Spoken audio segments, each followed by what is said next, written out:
What's down, people, and welcome back to another episode of Ghetto Gospel. So where we left off at. Last week, we talked about your boy Abraham bowing out. We also talked about Ishmael and what happened with his kids. The last thing we talked about was Isaac, his 2 kids, and what a birthright is. And now we caught up. This week, chapter 26, take a little turn away from Isaac's sons and their family drama and tell us about what's going on with him and Rebekah. So the first thing it say is that it was a famine in the land, just like the one that happened a while ago back in Abraham's time. And it say that Isaac went to King Bema of the Philistines at this city named Gerar. So verse 2 tell us that the Lord told Isaac to stay up out of Egypt and live where he told him to live, to stay in the land he was in as an alien, and God was gonna bless him and give him buku offspring and confirm all the stuff he said to his daddy because he listened to him and did the stuff he told him to do. So Isaac stayed in Gerar, and it say that when the men pressed him about his wife, he was like, oh, that's my sister. Yeah, she my sister. Because he was scared the men of the land was gonna kill him because his wife was bad. So when he had been living there for a hot minute, it say the king looked down from the window and saw Isaac and Rebekah playing around and entertaining themselves. So the king sent for Isaac and was like, yo, fam, that's your wife. How you gonna say that's my sister? And Isaac was like, because I thought I might die over her. And the king was like, why would you do this to us? Somebody could have smashed your wife and you would have made us guilty. So King Bema warned all the people, if anybody put their hands on this man or his wife, they getting sent up. So verse 12 say that Isaac planted seed in the land and got back 100 times what he planted. And the Lord blessed him and he got rich and kept getting richer until he was super wealthy.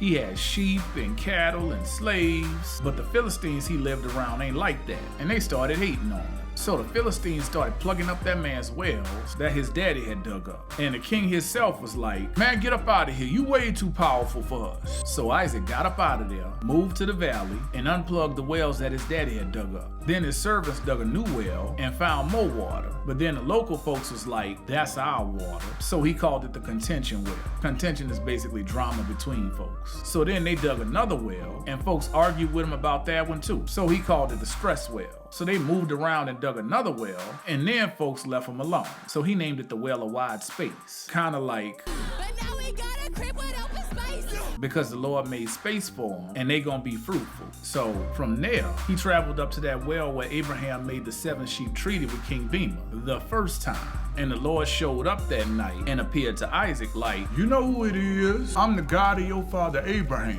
Don't be scared. I'm with you, baby boy. I'ma bless you and give you buku offspring because of my boy Abraham. And Isaac built an altar there, called on the name of the Lord, and put down roots right there. I mean, he put up his tent and dug a well, so about as close as you could get to putting down roots for somebody who gotta move around to keep his flocks fed. So now that he kinda strayed, guess who show up? That clown King Bema and the commander of his army. And Isaac like, what you doing here? Remember you hated me and told me to kick rocks? And King Bema was like, my bad, bruh. We could clearly see the Lord with you. Go ahead and make a covenant with us. You don't harm us, just like we ain't harmed you. We ain't been nothing but good to you. We sent you away in one piece, and the Lord then blessed you. So Isaac put together a big old feast, and they all ate and drank, and when they got up in the morning, they made that covenant with each other. And after that, Isaac sent them on their way, and they left in peace. And on that same day, one of Isaac's servants ran up on him like, we found water. And so he called it the Well of the Oath, and that's what folks called that city from that point forward.